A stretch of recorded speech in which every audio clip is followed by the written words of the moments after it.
దివ్య ప్రియతమని కృపా విశేషం వలన క్రియేషన్ అండ్ ఇట్స్ కాజెస్ అనే గ్రంథాన్ని గత కొద్ది వారాలుగా మనం చదువుకుంటూ ఉన్నాం. మొట్టమొదట్లో నేపథ్యం గురించి ప్రస్తావన చేయడం జరిగింది. యాక్చువల్గా ఈ పుస్తకం యొక్క కథావస్తువు మెహరాష్ట్రం పిల్లలను ఉద్దేశించి బాబా ఇచ్చిన 34 ఉపన్యాసములు. కానీ ఆ ఉపన్యాసాలను యథాతథంగా చదివితే వాటి సారాన్ని పూర్తిగా గ్రహించలేము అని ఎంచి దానికున్న నేపథ్యం ఏమిటి, ఆ పాఠశాలలు ఏమిటి, ఆ విద్యా వ్యవస్థ ఎలా నడిచేది, ఇదంతా చెబితే అప్పుడు మనం పూర్తిగా దాన్ని అవగాహన చేసుకోగలమని ఆ నేపథ్యం అంతా చెప్తూ ఉన్నాడు. పాఠశాల మొదలైంది, అన్ని కులాల వాళ్ళు, అన్ని మతాల వాళ్ళు అందులో నెమ్మదిగా ప్రవేశిస్తూ ఉన్నారు. ముఖ్యంగా పర్షియా దేశం నుంచి 14 మంది బాలురನ್ನು తీసుకుని వచ్చాడు బైబిల్. వాళ్ళు కూడా కలిశారు. అక్కడి వరకు మనం చదువుకున్నామండి.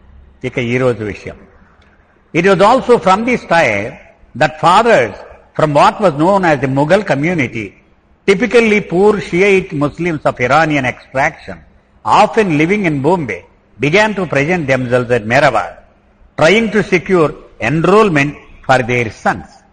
ముఖ్యంగా ఇరాన్కి చెందినటువంటి మొఘలాయిలు వాళ్ళు వలస వచ్చి బొంబాయిలో స్థిరపడిన వాళ్ళు ఎక్కువ మంది.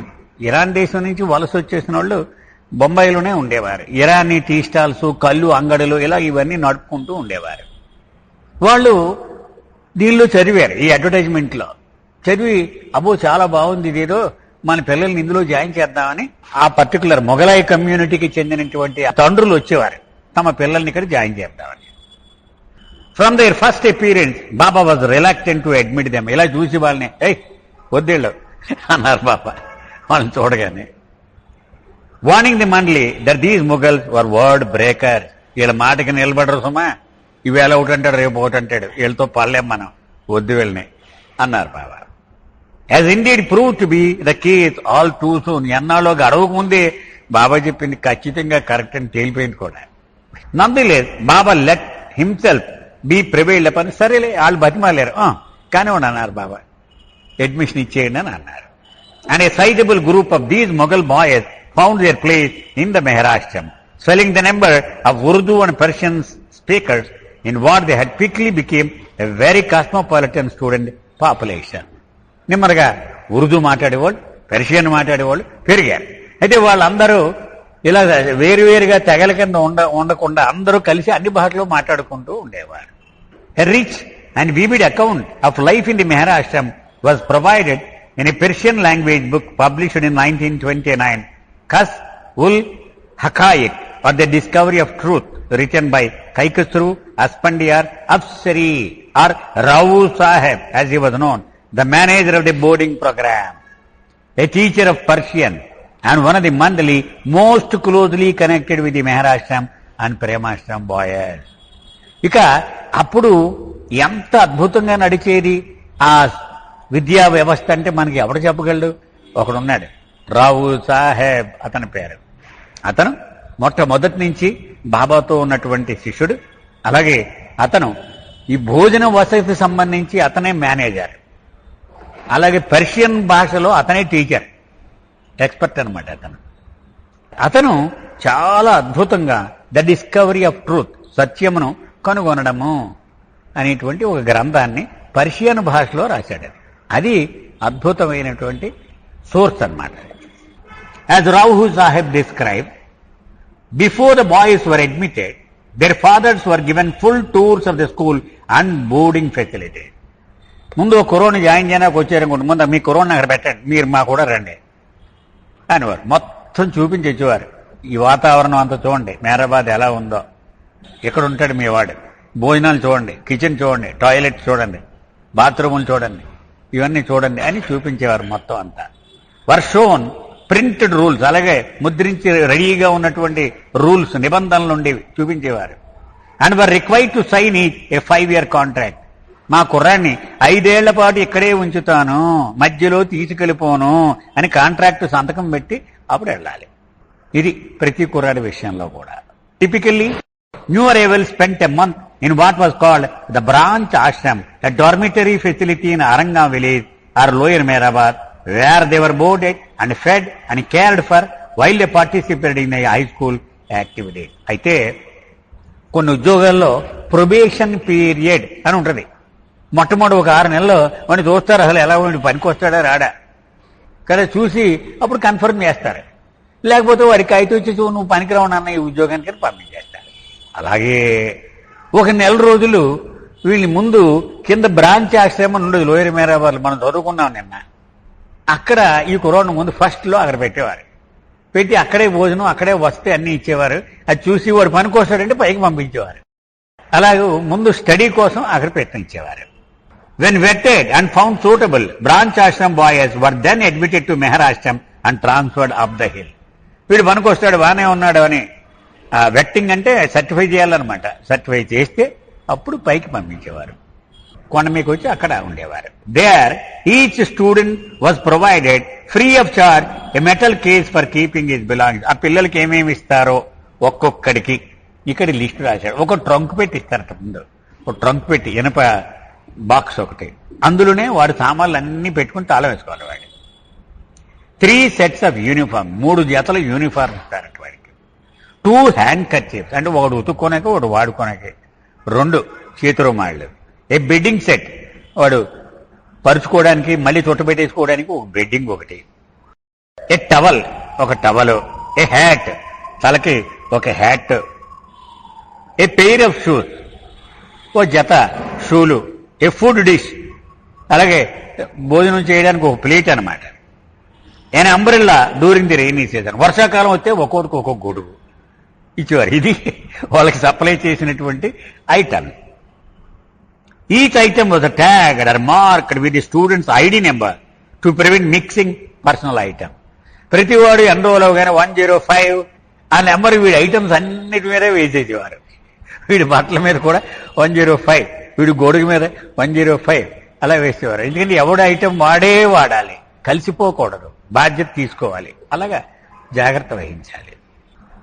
Each item was tagged. So during the day they wore a uniform consisting of a round black pill box cap, a shirt, a pair of khaki shorts, a pair of full calf socks, a black or coloured jacket and ordinary shoes.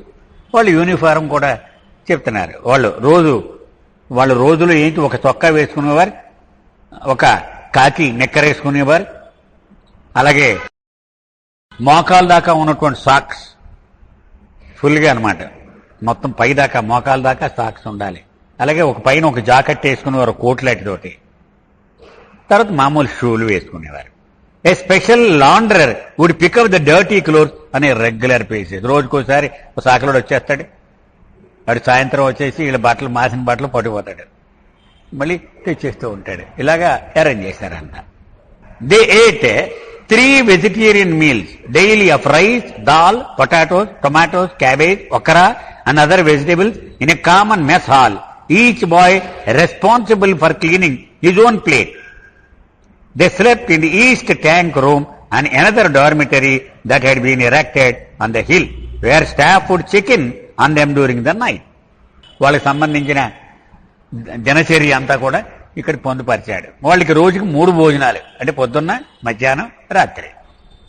వాళ్ళకి ఏమేమి పెట్టేవారట, అన్నము, పప్పు, అలాగే బంగాళాదుంపలు, టమాటాలు, cabbage, బెండకాయలు, ఇక మిగిలిన కాయగూరలు కూడా ఇవన్నీ రొటేషన్లో పెడుతూ ఉండేవారు. ఈ భోజనం అందరూ ఒక మెస్ హాల్ లాగా ఉండేది, అందులో చేసేవారు. తర్వాత ఈస్ట్ రూమ్ అంటే మ్యూజియంకి వెనక పక్కన ఉన్నటువంటిది కదా, అక్కడ పడుకునేవారు. అలాగే ఒకటి ప్రత్యేకంగా ఒక షెడ్ కూడా వేశారు వీళ్ళందరూ పడుకోవడానికి. రాత్రుళ్ళు ఈ డ్యూటీలో ఉన్న వాళ్ళు వచ్చి చెక్ చేస్తూ ఉంటారు, వీళ్ళందరూ పడుకున్నారా, ఏం చేస్తున్నారు ఏంటి అని ఒక లోపలికి వచ్చి రౌండ్ చేస్తూ ఉండేవారు. They were required to Beth regularly and brush their teeth. రోజు స్నానం చేయవలసిందే, రోజు పళ్ళు తోముకోవాల్సిందే. ఎందుకంటే మనకు ఆశ్చర్యం అనిపించదు, ఇదే ఇలాంటివి చెప్తున్నారని, కానీ వాళ్ళకి తెలియదు ఇవన్నీ. ఎందుకంటే అంటరాని కులాలకి చెందినటువంటి వాళ్ళు ఎప్పుడో వారం కూడా చేద్దామని రోజు స్నానం ఏంటి, టైం వేస్ట్ అని. అంచేత కంపల్సరీ రోజు స్నానం చేయాలి, రోజు పొద్దున్న పళ్ళు తోవాలి. And Baba himself would personally check from time to time to see how well they had done this. స్నానం చేసాడే లేదా, ఏదా నువ్వు దగ్గర అనేవాడు. చెవు వెనక పెట్టి చూసేవారు. సరిగా ఏటి చెవు కడగడం ఇది ఆయన మెటిక్యులస్ గా ఇన్స్పెక్షన్ కూడా చేసేవారు. వాడు స్నానం చేస్తున్నాడా లేదా, పళ్ళు తోముతున్నాడా లేదా, ఇవన్నీ చూసేవారు. A doctor was available in the infirmary any time a boy fell ill. ఎవరికైనా కుర్రోడికి నీరసం రాగానే అప్పుడు లైబ్రరీ రూమ్ ఉంది కదా, అక్కడికి వెళ్ళాలి, డాక్టర్ వచ్చేసేవాడు, వచ్చి చూసేవాడు ఆ doctor. In all ways, the Maharashtra boarding facility had been arranged with the detailed personal care for the boys' health and well-being. ఇక పిల్లల ఆరోగ్యం, వాళ్ళ యోగక్షేమాలు అద్భుతంగా చూసే ఏర్పాట్లు అన్నీ ఉన్నాయి ఈ మెహరాశ్రమ స్కూల్లో. Each morning at dawn, the boys would rise to sing the 7 names of God for 10 minutes.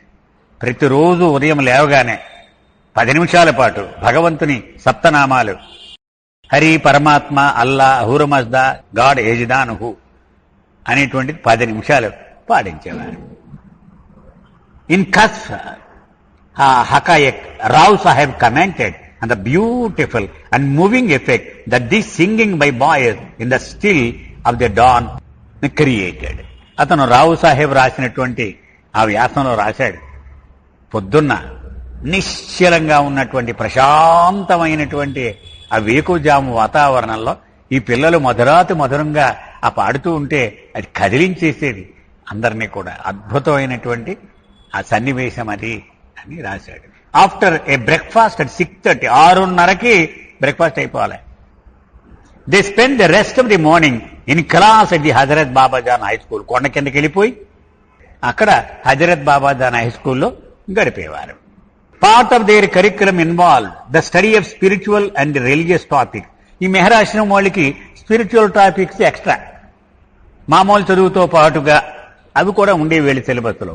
Including the lives and sayings of great saints and masters and avatars, mystical and esoteric literature and poetry.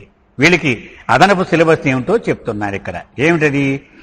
గొప్ప సంతులు, అలాగే గొప్ప గురువులు, అవతార పురుషులు, వాళ్ళ జీవితాలు చదవాలి. అలాగే నిగూఢమైనటువంటి ఆధ్యాత్మిక సాహిత్యం గురించి చదవాలి. అలాగే పద్య కావ్యాలు కూడా చదవాలి. Since the students were sorted in to language groups, మనం మొట్టమొదటి అనుకున్నాం లాంగ్వేజ్ గ్రూప్స్ కింద మరాఠీ వాళ్ళకు ఒక బృందం కింద అలాగా Marathi speakers would read from such authors as Jnaneshwar, Ramdas and Tukaram. అంచేత మరాఠీ విద్యార్థులందరూ కూడా ఆ మరాఠీ గొప్ప సంతులు, సద్గురువులు వాళ్ళ పుస్తకాల నుంచి చదివేవారు. సంత్ జ్ఞానేశ్వర్ అని, సమర్థ రామదాస్ అని, తుకారాం అని ఆ పుస్తకాల నుంచి చదివించేవారు. Gujarati speakers from Upasani Maharaj biography Sakorina Sadguru. మంజలి మేములో చదువుకున్నాం, ఉపాసనీ మహారాజ్ జీవిత చరిత్రను గుజరాతీలో రాయించారు బాబా అని. సో దాని నుంచి పాఠాల కింద చదివించేవారు బాబా వెళ్ళి. And Persian speakers from Rumi. ఈ పెర్షియన్ పిల్లలందరూ జలాలుద్దీన్ రూమీ ఆయన పద్యకావ్యాలని చదివించేవారు. Though a broad swath of literature was common to them all. అయితే కొన్ని మూల గ్రంథాలు మాత్రం అన్ని భాషలలో చదివి తీరవలసిందే. The school provided them with their books and other study materials. వీళ్ళకి పెన్నులు, పెన్సిళ్లు, పుస్తకాలు, టెక్స్టులు అన్ని స్కూలే ఫ్రీగా ఇచ్చేది, ఎవరికి రూపాయి ఖర్చు లేదు. At noon they trekked back up the hill for lunch. మధ్యాహ్నం భోజనానికి కొండ ఎక్కి పైకి వచ్చేసేవారు వాళ్ళు. Part of the afternoon was spent in homework. మధ్యాహ్నం 1 గంట ఎంతో హోంవర్క్, ఏ రోజు హోంవర్క్ ఆ వేళ అయిపోవాలి కదా, అది చేసేవారు. Just after the Meherashram had open in May, several of the mandali had stocked the ashram library with a genuinely excellent book collection, subdivided them into categories: religious, spiritual, historical, romantic and miscellaneous. ఎప్పుడైతే మెహరాశ్రమం open అయిందో ఇక ఈ మండలి వాళ్ళంతా బొంబాయి వెళ్ళినప్పుడు, అహ్మద్నగర్ వెళ్ళినప్పుడు పుస్తకాలు కొనడం, తెచ్చేయడం ఇవన్నీ నింపేసేవారు. ఇవన్నీ ఒక వింగ్ అనమాట. చరిత్రకు సంబంధించిన ఒక లేబుల్ పెట్టి చరిత్రకు సంబంధించిన పుస్తకాలు, అలాగే మతానికి సంబంధించినటువంటి పుస్తకాలు, ఆధ్యాత్మికానికి సంబంధించిన పుస్తకాలు, చరిత్రకు సంబంధించిన పుస్తకాలు, అలాగా అరేంజ్ చేసేవారు ఇవన్నీ. With books A comparatively rare resource in those days. ఆ రోజుల్లో పుస్తకం అంటే చాలా గొప్పది, ఎక్కడ ఉండేవి కాదు లైబ్రరీలు అవి. కానీ మెహరాబాద్లో అంత బ్రహ్మాండంగా అందుబాటులో ఉండేలా చేశారు Baba. The boys made frequent use of this collection and study space. అక్కడ చదువుకోనాక ఏర్పాటు చేసిన ప్రదేశాన్ని, ఈ పుస్తకాలని ఫుల్గా వాడుకునేవారు పిల్లలు. The afternoon hours also included additional classes and lectures. ఇక మధ్యాహ్నం వీళ్ళకి ఎడిషనల్ క్లాసులు, ఉపన్యాసాలు. Several hours were given to sport. కనీసం 2 గంటలే ఎంతో ఆటలకి, అంటే బయట ఆటలంటే లోపల కూర్చుని క్యారమ్స్ కాదు, బయట ఓపెన్లో ఆడేటువంటి ఆటలకి అది పెట్టేవారు. Field hockey, cricket, ping pong and other game. అక్కడ ఎక్కువగా ఆడేది హాకీ ఆడించేవారు, క్రికెట్ ఆడించేవారు, టేబుల్ టెన్నిస్ ఆడించేవారు, ఇంకా మిగిలిన గేమ్. అండ్ ఈవెన్ టెన్నిస్ అనే న్యూలీ కన్స్ట్రక్టెడ్ టెన్నిస్ కోర్ట్. ప్రత్యేకంగా ఒక టెన్నిస్ కోర్ట్ వేయించారట బాబా మెహరాబాద్ కొండ మీద.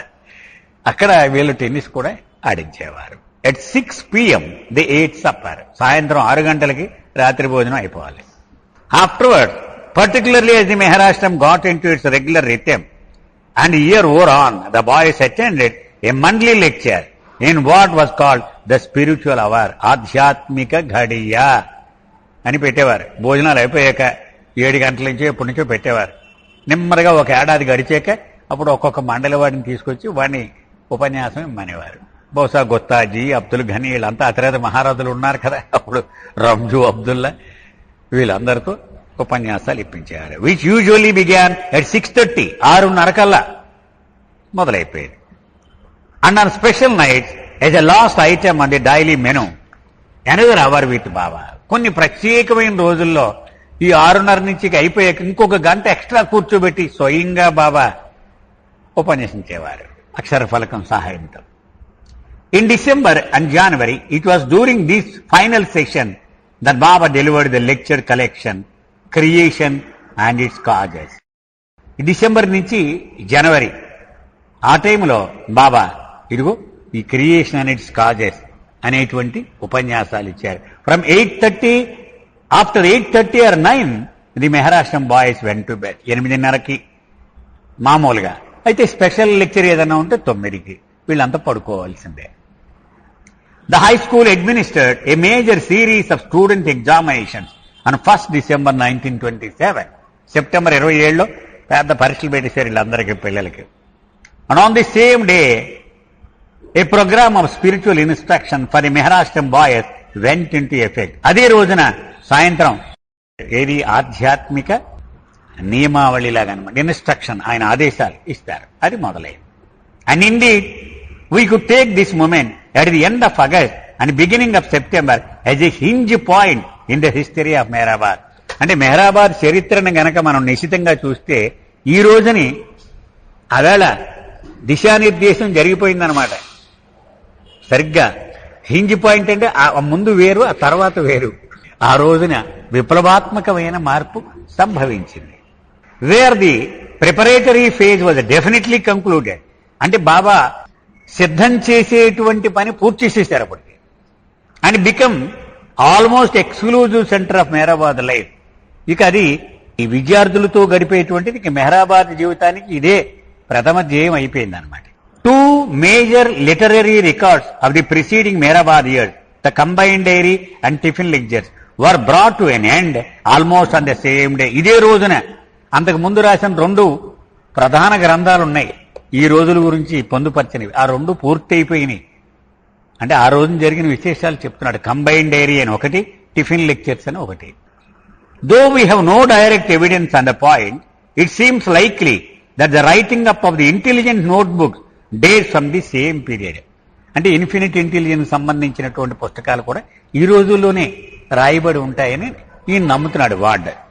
In September 27, Khurshed Irani, one of Baba's close women disciples, finished the writing out of a collection of Baba's ghazals and artis.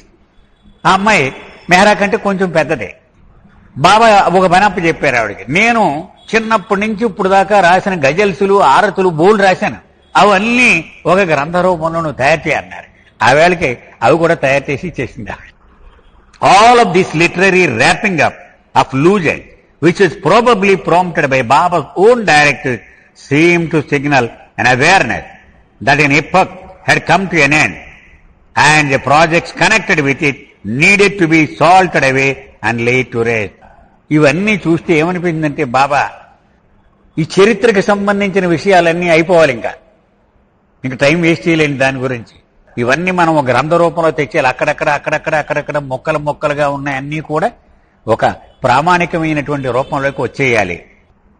Mean while the Meherashram and Meherabad hill was finding its own life rhythm. నెమ్మదిగా మెహరాష్ట్రం ఒక కొత్త వరవడిలోకి వచ్చేసింది. మెహరాబాద్ కొండ మీద దానికి ఒక కొత్త వరవడి ఏంటట, ఇంక్రీజింగ్లీ ప్రొటెక్టెడ్. అంటే ఆయన సంరక్షణలోనే పూర్తిగా ఈగ కూడా రానట్లేదు ఇంకా ఆయన తెలియకుండా, అలా పూర్తిగా ఆయన సంరక్షణలోకి వచ్చేసింది. And separated from the pulse of life in the village below. కింద అరంగం జీవితంతో కట్, వాళ్ళు రావడం లేదు, వీళ్ళు వెళ్ళడం లేదు, సంబంధం లేదు. By September more than 100 boys were enrolled. September వచ్చేటప్పటికి 100 మంది ఇక్కడ కొండ మీద ఉన్నారు మెహరాష్ట్రంలో. The branch ashram down the hill continued for a time as a boarding facility for general students and a station for the vetting of new Maharashtra candidates in their first month until 10th December. It merged into Maharashtra and came to an end as a separate program. December 10 వరకు ఆ కింద మనం అనుకున్నామే branch ఆశ్రమం నడిపారు. ఆ తర్వాత దాన్ని పట్టుకొచ్చి మెహరాష్ట్రంలో కలిపేశారు. Gradually, the Maharashtrian boys were segregated more and more to the point where, in a rule seriously brought into effect in November, they were not permitted even to talk to the boys of the high school. కిందకి చదువుకోవడానికి high స్కూల్కు వెళితే అక్కడ ఎవరితో మాట్లాడకూడదు, వీళ్ళు అస్సలు మాట్లాడకూడదు. అంత స్ట్రిక్ట్ గా నెమ్మదిగా టైటైన్ చేసేసారు Baba. Through all these various steps and methods, Baba was creating on the crown of the hill a protected environment and a highly rarefied atmosphere, ripe for a spiritual outburst that revolutionized Mehrabad at the end of the year. సంవత్సరాంతం వచ్చేటప్పటికి ఈ ఆధ్యాత్మిక ఈ విస్ఫోటనానికి సిద్ధంగా తయారు చేసి పెట్టారు అంతా కూడా. Babas lectures and the love craze and Meherabad hill. Next heading అంటే ఈ ప్రేమ అతిశయము, మెహరాబాద్ కొండ మీద బాబా ఇచ్చిన ఉపన్యాసములు. నవంబర్ 28 నుంచి 1928 జనవరి వరకు. Back in the previous July, to the west of the water reservoir, Baba had constructed what came to be known as crypt cabin, and which since the time has been transformed into Baba's Samadhi and tomb shrine, the central focus and main object of pilgrimage today on Mehrabad Hill. అప్పటికి సమాధి లేదండి, ఉండేదల్లా ఏంటి, ఆ water tank, దాని మీద roof పెట్టారు అంతే. అయితే జూలైలో ఏం చేశారంటే బాబా 1927 జూలైలో ఓ గొయ్యి తీయించారు. ఎక్కడికి, ఆ మెహర్ రిట్రీట్ బిల్డింగ్ కి పడమర సైడ్. అర్థమైంది. ఇప్పుడు బాబా సమాధి ఇటు పక్క ఉంది కదండి, దానికి ఈస్ట్ మణి సమాధి వస్తుంది, ఈస్ట్ సైడ్ అంటారు దాన్ని. ఆ డైరెక్షన్ ఈస్ట్ అనమాట. మెహరా ఉన్నది వెస్ట్ సైడ్ అనమాట. అది అంచేత మెహర్ రిట్రీట్కి వెస్ట్ సైడ్ అంటే ఇప్పుడు సమాధి ఉన్న ప్లేస్ అనమాట. అది అక్కడ ఒక గొయ్యి తీయించారు ఆయన, దాన్ని ఒక గదిలాగా కట్టించారు. అది రాబోయేటువంటి రోజుల్లో మెహర్ బాబా సమాధిగా ఇప్పుడు మొత్తం ప్రపంచానికి ఒక యాత్రా స్థలంగా వర్ధిల్లుతూ ఉన్నది అదే. అప్పుడు ఆ గొయ్యి తీయించారు. అది దాని పేరు క్రిప్ట్ క్యాబిన్. అంటే పైన చిన్న క్యాబిన్ లా పెట్టారు, గోతి క్యాబిన్, ఆ గొయ్యి పైన క్యాబిన్ అలా పెట్టారు అనమాట. But at the time Ramjoo Abdulla wrote, none could make any head nor tail of it. అందరూ ముక్కు మీద వేలేసుకునేవారండి, థియేటర్ అయినా ఎంత అద్భుతంగా ఇన్ని కారికి గొయ్యి తీయించేదిటీనే అని అందరూ అనుకునేవారు ఆ రోజుల్లో. రంజు డిస్క్రైబ్డ్ దిస్ పెక్యూలియర్ స్ట్రక్చర్. దీని గురించి రంజు తన డైరీలో ఇలా రాశాడట, ఆ రోజుల్లో ఎలా నిర్మాణం జరిగింది అదంతా. About 6 feet in length and equally deep underground and 4 feet in breadth, with a small flight of stairs just sufficient for a single person to pass through the crypt-like place at a time. It was solidly built in lime and stone and resembled a steel safe. ఇది మనం ఇలా లోపలికి వెళ్తాం కదండి సమాధిలోకి, మనం తలకాయ పెట్టేటువంటి surface ఉంది కదా, అది 4 అడుగులు గొయ్య. అక్కడి నుంచి కిటికీ వరకు నిలువుని 6 అడుగులు, అది లోతు 6 అడుగులు. అంటే 6 into 6 into 4 అది ఆ గొయ్యి మెజర్మెంట్. అది ఆ గొయ్యి తీసిన తర్వాత దానికి సున్నము రాయి వాడి గోడ కట్టించారు లోపల. ఆ లైనింగ్ ఏం చేయరమ్మా, లేదా కూలిపోద్ది కదా మరి. దానికి ఆ గోతికి కుండీలాగా కట్టించారు ఆయన. In place of a roof a flat piece of wooden board was fixed over the top, closing the room in from all side save the small opening above for the stairs. దాని మీద ఆయన ఏం cup ఏం కట్టించలేదు. సరిగ్గా 6 అడుగులు 4 అడుగులు ఉండేటువంటి ఒక చెక్క తెచ్చేసి దాన్ని వేసి కప్పేశారు. అది కప్పేసిన తర్వాత కూడా ఈ మెట్లు కిందకి దిగడానికి అవి ఖాళీ ఉండేది. అంటే అది పైన వేసేసినా కూడా దిగొచ్చు అనమాట ముందుకు వంగేలాగా. బాబా పాదాలు ముట్టుకోవాలంటే కూడా ఆ మెట్లు దిగి కిందకెళ్ళి తలకాయ పెట్టేవాళ్ళం బాబా పాదాల మీద. అప్పుడు బాబా శరీరం పెట్టినప్పుడు కూడా ఆ మెట్లు ఉండేవి. Immediately above this peculiar pit of a room another was built of wooden scantlings, bamboo matting and iron sheets. మళ్ళీ ఏం చేశాడు బాబా, ఈ గోతి పైన ఓ క్యాబిన్ కట్టించారు. మళ్ళీ దానికేమో కొన్ని చెక్కతోటి దూలాలు పెట్టించి తడికిలతోటి చేయించి ఓ పెద్ద క్యాబిన్ లాగా, అంటే కింద చిన్నది పైన పెద్ద రూమ్ అనమాట, అది కట్టించారు. This later room was a bit more spacious than the crypt right below it. దాని కింద గొయ్యి కంటే ఇది కొంచెం పెద్దది వచ్చింది మరి బయట కదా. A door was fixed at one end of this upper room for the attendants and visitors who are but seldom let in. Baba లోపల ఉండేవారు. ఓ గొమ్ము ఒకటి పెట్టించారు దానికి. అంటే ఇప్పుడు మనకి సమాధి ఎంట్రన్స్ ఉంది కదా, అక్కడే ఉండేది గొమ్ము. అక్కడి నుంచి బాబా ఎప్పుడైనా పిలిస్తే మనిషి కనపడాలి, లోపలికి మాత్రం ఎవరికి పర్మిషన్ లేదు. మనిషి కనపడాలి, ఆయన ఏదో ఇన్స్ట్రక్షన్ చెప్తారు, వెళ్ళిపోవాలి. లోపలికి మాత్రం ఎవరిని రానిచ్చేవారు కాదు. The room had 3 other openings as windows. ఆ గదికి 3 కిటికీలు ఉండేవి. One of the was at the back overlooking the Sadhak ashram. ఇప్పుడు సరిగ్గా చూడండి, వెనక కిటికీ ఉంది కదండి, బాబా పెయింటింగ్ ఉంటుంది, అది సమాధి వెనకాల పెయింటింగ్, అది కిటికీ. ఆ ప్లేసులో ఓ కిటికీ ఉండేది. దాని వెనకాల మనకి ఇప్పుడు జాలు గులు వీళ్ళంతా ఉండేవారు కదా. మెటర్నిటీ హోమ్ అని, మస్టాశ్రమం అని, సెక్లూషన్ రూమ్ అని ఒక బిల్డింగ్ ఉంది. దాని ప్లేసులో సాధకాశ్రమం అని చిన్న సెల్స్ ఉండేవి. 7x10 7x10 అలా చిన్న ఉండేవి. వరుసనే ఒక 5 or 6 ఉండేవి అక్కడ ఒరిజినల్ గా. ఎ సెట్ ఆఫ్ 5 సెపరేట్ రూమ్స్, 5 గదులు అనమాట. Each one just large enough for a person to lie down comfortably. వాడు పడుకుంటే వాడు సరిపోవాలి అంతే ఉండేదే గది. అంటే 10 కూడా ఉండదు, బహుశా 5x7 ఎంతో ఉంటుంది అనమాట, 5x6 అంతే ఉండేది. The remaining 2 windows were in the front, overlooking the Mehrashram, its playground and the rest of the premises connected with it. మిగిలిన 2 కిటికీలు ఎదరికే ఉండేవి. అంటే మధ్యలో గుమ్మం, పైన కిటికీలు ఉండేవంట పక్కన.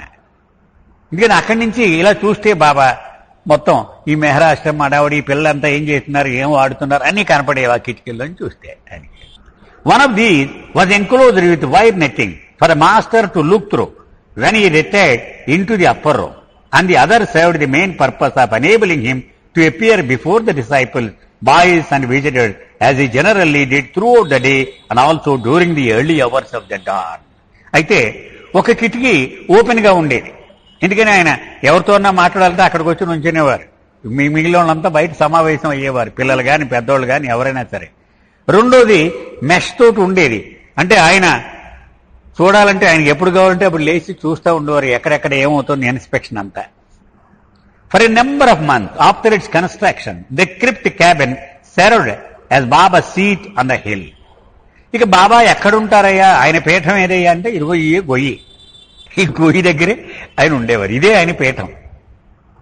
Even though he was still sleeping the nights at lower Meherabad near the dhuni. అయితే పగలంతా ఇక్కడ ఉండేవారు, రాత్రి అయిపోయేటప్పటికి మాత్రం కిందకి వెళ్ళిపోయేవారు. లోయర్ మెహరాబాద్కి వెళ్ళిపోయి జోపిడి దగ్గరే అక్కడే పడుకునేవారు. Usually he would trek up the hill in the early afternoon. సరే 10 గంటలకల్లా ఆ కొండ కిందని పైకి వచ్చేవారు. And spend several hours in the Meherashram. గంటలు మెహరాశ్రమంలో గడిపేవారు. But as time went on increasingly his seat in the crypt cabin became the hub of Meherabad life. నెమ్మదిగా కిందకెళ్ళి మానేశారు, పైనే ఈ గోతులోనే ఉండిపోయేవారు. On 9th November, Baba began to fast on liquids. Baba only liquids తీసుకుంటూ ఉపవాసం మొదలుపెట్టేశారు 9 నవంబర్ నాడు. No solid foods but just a flask of coffee with milk once a day. ఒక కాఫీ ఫ్లాస్క్ 100 కింద నుంచి పైకి వచ్చేది, రోజుకు ఒక్కసారి తీసుకునేవారు అంతే. This fast continued for 5.5 months. 5.5 నెలలు రోజుకు ఒక కప్పు కాఫీ తాగుతూ ఆయన ఉపవాసం చేశారు. Spanning the entire period of the eruption of the love craze at the turn of the year and the subsequent creation of Premashram. ప్రేమ ఉధృతి రావడము, ప్రేమాస్త్రం రావడం, ఇదంతా ఇదిగో బాబా చేసిన 5.5 ఉపవాసం కాలంలోనే జరిగింది. On 20th December, about 6 weeks into his fast and 3 weeks into the course of lectures that make for the main subject of the book, Baba began actually to sequester himself full time in what Ramju called the peculiar lockup, sleeping in a want below. Baba, ఈ ఉపన్యాసాలు ఇచ్చే సమయంలో కిందకి వెళ్ళిపోయేవారట. పైన ఆ wooden plank వేసేసి ఆ కిందే ఉండేవారు ఆయన, అంతే. ఇంకా అసలు పైకి వచ్చేవారు కాదు. లాకప్లో ఉన్నట్టే ఉండేవారట. Sleeping in the vault below, అక్కడే పడుకునేవారు, అక్కడే ఉండేవారు. The same place where his body lies today. ఆయన శరీరం ఎక్కడైతే ఇప్పుడు పడుకుని ఉందో అక్కడే ఆయన ఊపిరితో ఉండి పడుకుని ఉండేవాడు. ఆయన for 2 months and 8 days he remained in this confined place without stepping out. ఒక్కసారి కూడా బయటకు అడుగు పెట్టకుండా 2 నెలల 8 రోజులు అలాగే ఉన్నారట దానిలో. Admitting a few rare visitors and giving his evening talk through an east window. ఆయన రేర్గా ఎవరైనా అతిథులు వస్తే వాళ్ళకి పర్మిషన్ ఇచ్చేవారు, చాలా అరుదుగా. లెక్చర్స్ మాత్రం ఆ పైకి వచ్చి ఆ కిటికీలోంచి ఆయన లెక్చర్ ఇచ్చేవారు అక్షర ఫలకం ద్వారా. Though the methods of Baba's inner work remain invisible to us. Baba చేసిన ఆంతరిక విశ్వ కార్యక్రమము మనకు కళ్లకు కనిపించేది కాదు. అయినప్పటికీ కూడా it is hard not to speculate an a possible connection between the austerity that Baba was subjecting his own body to and the mood of purity and spiritual exaltation that began to show it's visible effects among the boys. కానీ మనం ఊహించకుండా ఉండలేం. ఇదంతా చదువుతున్నాం కదా మనం. బాబా తన శరీరానికి పెట్టుకున్న కష్టము, ఆ పిల్లలలో పెళ్ళుబికిన ప్రేమాతిశయము, ఈ రెండిటికి లింక్ ఉంది. అంటే తన ఆధ్యాత్మిక శక్తిని ధారపోసి తన శరీరాన్ని ఇంత కష్టానికి గురి చేసి వాళ్లలో ఆ ప్రేమాతిశయాన్ని రేకెత్తించాడు ఆయన. And indeed the segregation of the Meherashram boys which had commenced earlier in the year intensified markedly at the year end. 1927 మొదట్లోనే మొదలైంది. వీళ్ళంతా విడిగా విడిగా ఉంచడం ఏడాది చివరికి వచ్చేటప్పటికి ఉధృతం అయిపోయింది. During the 4 days of the Diwali festival, from the 23rd to 26th October, the boys had been licensed for a glorious spree with sports and games, drama and entertainment. Deepavali వచ్చింది అక్టోబర్లో. 4 రోజులు సెలవులు ఇచ్చేసరి మే ఇష్టం రెచ్చిపోండి అన్నారు పిల్లలకి. శుభ్రంగా ఆటలు, డ్యాన్సులు, డ్రామాలు అన్ని పర్మిట్ చేశారు. A grand ceremonial bath for Baba. అంతేకాకుండా బాబాకి ఒక పెద్ద పుణ్య స్నానం అంటారు కదా, ఆ స్నానం కూడా చేయించారు వీళ్ళంతా, వాళ్ళకి పర్మిషన్ ఇచ్చారు. Visits to Aman Nagar for the enjoyment of Diwali lanterns and light and other entertainments. మనకు ముఖ్యంగా ఒకటి మర్చిపోకూడదు. బ్రిటిష్ వాళ్ళు వచ్చిన రోజుల నుంచి కూడా ఆర్మీ కంటోన్మెంట్ ప్రధానమైన ఆకర్షణ అమన్ నగర్కి. అంచేది వాళ్ళందరూ కూడా అద్భుతంగా దీపావళిలు చేసేవారు. వాళ్ళు మొత్తం ప్రెమిసిస్ బయట కాంపౌండ్ అంతా దీపాలు అలంకరించేస్తే చాలా శోభాయమానంగా ఉండేదట. అది చూడడానికి పంపిస్తూ ఉండేవారు బాబా. అలంకరణ ఎంత బాగుంది. ఈ పిల్లల్ని పంపించారు, మొత్తం అమ్మన్ నగర్ అంతా చూసిరండి ఆ దీపాల అలంకరణలు అవన్నీ. వాళ్ళు కిలోమీటర్ల ఏరియా అంతా డెకరేట్ చేస్తారనమాట. చాలా అందంగా ఉండేదట.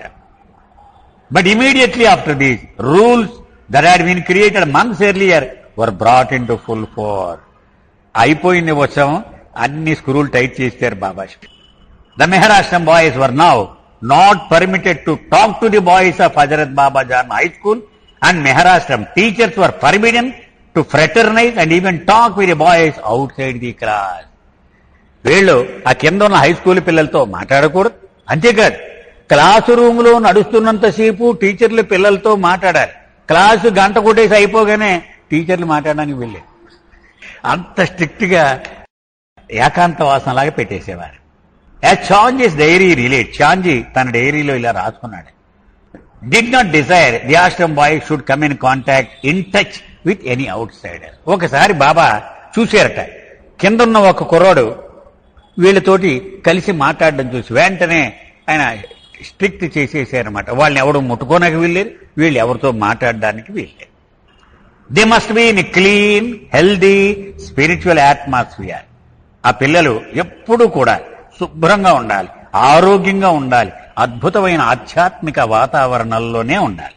Undisturbed by any interference from out side. బయట వాడు ఎవడో వచ్చి వీళ్ళతోటి మాట్లాడడం, అక్కడ ఇదిరా ఇక్కడ ఇదిరా ఏం లేదు, ఏది ఆటంకం ఉండకూడదు వీళ్ళకి. And 20th December, as Ramju writes, the master passed another extraordinary order. 20 తారీఖు డిసెంబర్ నాడు రంజు రాసుకున్నాడు అనమాట. బాబా ఒక అసాధారణమైనటువంటి ఆజ్ఞని జారీ చేశారు. All the boys in the institution must not even be touched with hand by anyone, including the class teachers and the school and ashram authority. ఈ పిల్లలు వాళ్ళు ఎవ్వరూ బయటవాడు ముట్టుకోకూడదు. ఉపాధ్యాయులు కానీ, అలాగే అడ్మినిస్ట్రేటర్స్, మేనేజర్లు, సూపరింటెండెంట్లు వీళ్ళ కానీ ముట్టుకోకూడదు. All these were but the faint gross indications of some powerful divine current having been let loose in the surrounding. ఇవన్నీ ఒక సూచన చేస్తున్నాయట మనకి. ఏమిటి? బాబా మొత్తం ఆ వాతావరణంలో అసాధారణమైనటువంటి దైవీ ప్రవాహాన్ని విడుదల చేసేశారు ఆయన. దానికోసం ఈయన ఇన్ని జాగ్రత్తలు తీసుకుంటారంటే ముట్టుకుంటే షాక్ కొడద్దనమాట మనకి. Yet none of the most enthusiastic of the disciples was ever prepared for the all a flame result that followed quickly. అయితే ఇది అంతా చూస్తున్నటువంటి ఆ మండలి వాళ్ళు కూడా ఎంత అసాధారణమైన ప్రతిస్పందన పిల్లల నుంచి వస్తుందని కలలో కూడా అనుకుని ఉండలేదు. ఇదంతా ఏదో జరుగుతుంది అనుకుంటున్నారు వాళ్ళు. And 20th November 1927, Sayyid Ali, a 14-year-old Mughal boy, arrived at Mehrabad with his father, Sayyid Haji Muhammad. 20 November 1927 Syed Ali అని కుర్రాడు, 14 ఏళ్ళు ఉంటాయి వాడికి. ఆ మొగలాయి కుటుంబానికి చెందినవాడు. వాళ్ళ నాన్న హజీ మహమ్మద్ అని అతన్ని వెంట పెట్టుకొని వచ్చాడు. Seeking admission into the Meherashram. ఎవరిని మా కుర్రాడిని ఈ స్కూల్లో జాయిన్ చేస్తాం అని కోరాడు. Though Baba at first rejected their petition, eventually he was persuaded. Baba మొట్టమొదటి ఒప్పుకోలేదు. ఈ మొగలయ్య వాళ్ళు వద్దు మనకన్నారు. ఎప్పుడు అదే అనేవారు వాళ్ళు వస్తే, వద్దన్నారు. కానీ మొత్తానికి వాళ్ళ బ్రతిమాలగా బాబా సరే అన్నారు. అండ్ అగా Ali, as he was later known, join the school. ఆ సయ్యద్ అలీనే అగా అలీ అని తర్వాత హీరో, ప్రేమాశ్రమ్ హీరో అంటారు అతన్ని. అతను మొత్తానికి స్కూల్లో జాయిన్ అయ్యాడు. Emerging in the next year as one of the most important players of the great Premashram drama and the hero of sobs and throes. ఒక ఏడాది గడిచేటప్పటికి అతను ప్రేమాశ్రమ్కి హీరో అయిపోయాడు. సాబ్స్ అండ్ త్రాప్స్ అనే పుస్తకం రంజు అబ్దుల్లా రాశాడు. దానికి అధినాయకుడు ఇతనే. Indeed, as we shall see, Ali seems to have served as an archetype. అంటే అతన్ని ఒక రోల్ మోడల్ గా పెట్టుకున్నారనమాట Baba. And for several years many of the key developments in Baba's work hinged on him. ఒకసారి అతను బాబా స్కూల్లో జాయిన్ అయ్యాక అనేక సంవత్సరాల పాటు అతన్ని ఆధారం చేసుకుని బాబా ఎనలేని కార్యక్రమం చేశారు. మనకు తెలియదు అది ఏం చేశారని. అతన్నే ఆధారంగా చేసుకుని చేసేవారు. And now major developments began to move apace. ఇప్పుడు చాలా ప్రధానమైనటువంటి విషయాలు చోటు చేసుకోవడం మొదలెట్టాయి ఈ మెహరాష్ట్రం స్కూల్లో. Just a few days after Ali's arrival, Baba began giving to the monthly the series of discourses that have been collected in part 3 of these books. ఈ రోజుల్లోనే మనం 6 ప్రవచనాలు అని చెప్పుకున్నాం కదా. ఈ పుస్తకంలో తర్వాత అనుబంధంలో మేము పొందుపరిచామని చెప్పాడు. అవి మండలి వాళ్ళకి ఇవ్వడం మొదలు పెట్టారు Baba. And in the last few days of November he began to regularize the practice of lecturing to the boys in the west tank room of the water reservoir, starting at about 7:30 p.m. the last hour of the day before the boys went to bed. అది ఇక నవంబర్లో మొదలుపెట్టారు బాబా. రోజు ఖచ్చితంగా museum room ఉంది కదా, ఆ రూములోకి తీసుకెళ్లేవారు. సాయంత్రం 7:30కి తీసుకెళ్లి అక్కడ గంట, అంటే వాళ్ళు పడుకునే ముందు గంట సేపు ఉపన్యాసం ఇచ్చి పడుకోమనేవారు బాబా. Since we have arrived now at the part of our story coinciding with the lectures printed in this book, the events of every day over the next 6 weeks become directly relevant to Baba's discourse. Germane అంటే relevant అండి. అంచేత మేము ఈ ఉపన్యాసాలు ఇచ్చేటువంటి సమయానికి దగ్గరికి తీసుకొచ్చేసాను మిమ్మల్ని. ఆ పరిచయం చెప్పుకుంటూ ఇదంతా అవసరం మనకి. To avoid interrupting the flow and progress of these lectures themselves, we have incorporated as the next section in this history a chronology with a near day-to-day account of the ashram life over this period. అయితే మనకి నడక సులభంగా వెళ్ళిపోవడం కోసం ఇంత ఉపన్యాసాలు పెద్ద పెద్ద వ్యాసాల్లా కాకుండా ఏ రోజున ఏమి జరిగింది 2-3 లైన్లో అలాగూ క్లుప్తంగా ఒక సమ్మరీ కింద ఇక్కడ రాసాం మేము. Readers are urged to bring this chronology into direct relation with the text of Baba's words. అంచేత పాఠకులకి మేము ఒక సూచన చేస్తూ ఉన్నాం. దీన్ని జాగ్రత్తగా ఇది చదువుతూ బాబా చెప్పినటువంటి ఆ ప్రవచనాలకి సంబంధాన్ని మీరు గమనించాలి. For while Baba was delivering these lectures, explosive events were erupting in the outer life of the Maharashtra. బాబా ఈ ఉపన్యాసాలు ఇస్తూ ఉన్న సమయంలో బాహ్యంగా చాలా విప్లవాత్మకమైనటువంటి మార్పులు సంభవిస్తూ ఉండేవి. And the significance of Baba talks ఈ షూర్లీ రిలేటెడ్ టు దిస్. అంటే బాబా ప్రవచనాల యొక్క పర్యవసానమే వాళ్ళ జీవితాల్లో ప్రతిబింబిస్తూ ఉండేదన్నమాట. ఇక్కడికి ఈరోజు ఆపుదామండి. అవతార్ మెహర్ బాబాకి జై.